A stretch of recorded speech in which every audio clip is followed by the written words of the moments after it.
Fed Chair Jerome Powell has signaled that rates may be higher for longer as inflation remains a bit sticky. So what does that mean for the commodity space going forward? Joining us now to discuss, Bart Melek, Global Head of Commodity Strategy with TD Securities. Bart, great to have you back on the program. Great to be here. Thank you for inviting me. So we've wrapped another Jackson Hole. Jerome Powell came out, he gave his speech. They seem to be staying the course. Listen, the fight from inflation, it's positive, but it's far from over. Rates will be up for a while. What are we thinking in terms of commodities? Well, this is, I think, for the most part, somewhat negative. For commodities, gold, copper, even oil, probably won't respond overly favorably, though oil has its own set of drivers on the supply side that will protect it from the impact of interest rates. But for the most part, higher interest rates essentially mean higher cost of carry and higher cost of opportunity costs for commodity holders.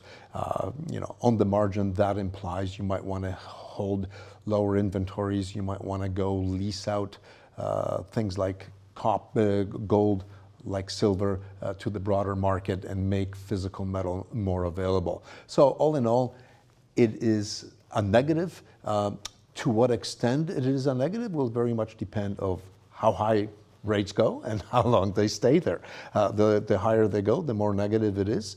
The longer they stay there, obviously, is somewhat more negative. At this point, I think we're still unsure of how high they go and for how long they stay up there. At this stage of the hiking cycle, we're actually in a place where we have people talking about real rates and the effect that might have. I think we have a picture we can show the audience so you can help explain to us rising real rates weighing on gold. Yes, typically that's true. When we look at gold and when we look at the variables that impact gold, real rates are probably the most, the most telling? The most telling, yeah. It's one of the biggest indicators of how gold will do.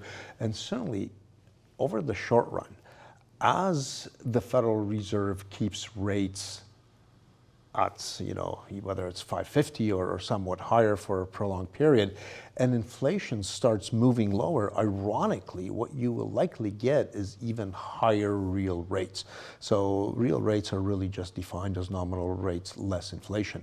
So for a time, as inflation drops, the policy actually gets tighter, even if the central bank doesn't do anything, even if they hold rates steady, even if they drop it a little bit, and depending on the rate at which inflation drops, the environment could become more restrictive in that circumstance. So that could be quite a negative. We're of course betting that the Fed will start moving in the first 3 months of next year, in March.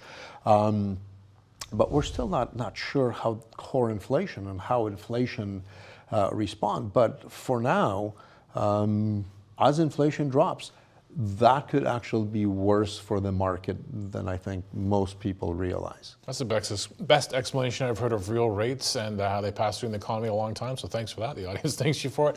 Let's talk about oil. You talk about oil having, of course, feeling the weight of higher rates, but having its own factors as well. We got oil above $80 a barrel right now on my screen. I mean, that can be inflationary too.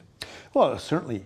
In fact, for the last 2 months, we've seen significantly higher oil prices. But as far as inflation is concerned, it's not really oil that drives us.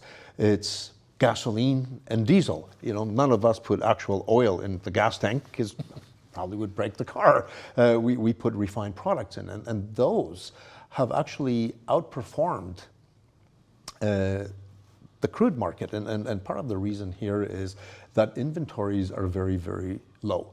Particularly on the middle distillate side.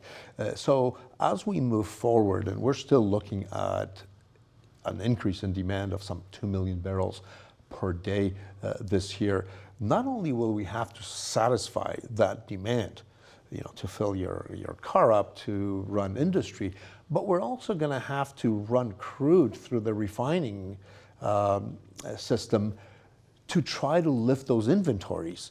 So that kind of puts a bigger stress on the demand side than I think otherwise. So it's not just current demand, it's also extra demand to refill those very low inventories.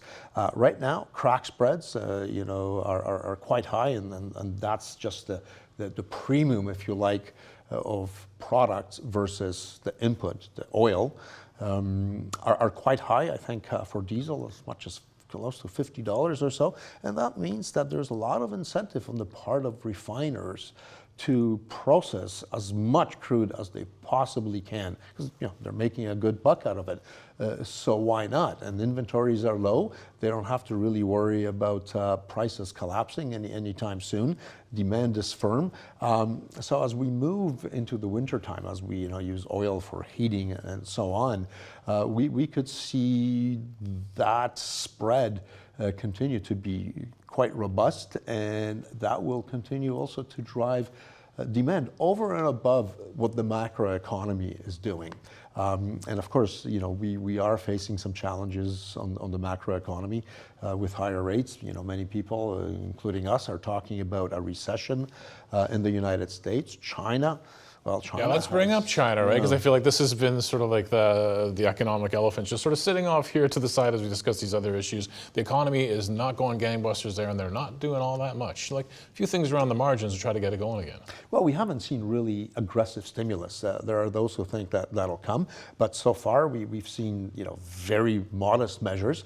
We'll see what happens. I suspect the worse things get, the more stimulus you will get, but China has a big problem with youth unemployment. Young people are facing a lot of problems finding jobs. They've, if you recall, have kept the economy shuttered for a lot longer than anyone else, and we didn't see the sort of government supports that we've seen in the Western world, and what that has done, I think many believe that confidence has been eroded a great deal. We're seeing that in general consumption. We're seeing that very much in the real estate market, which is a very big user of commodities. And it's going to take a while. But still, the fact of the matter is people are no longer locked up in their house. So it's better than it was during COVID. But I think many observers are quite disappointed with the broad numbers.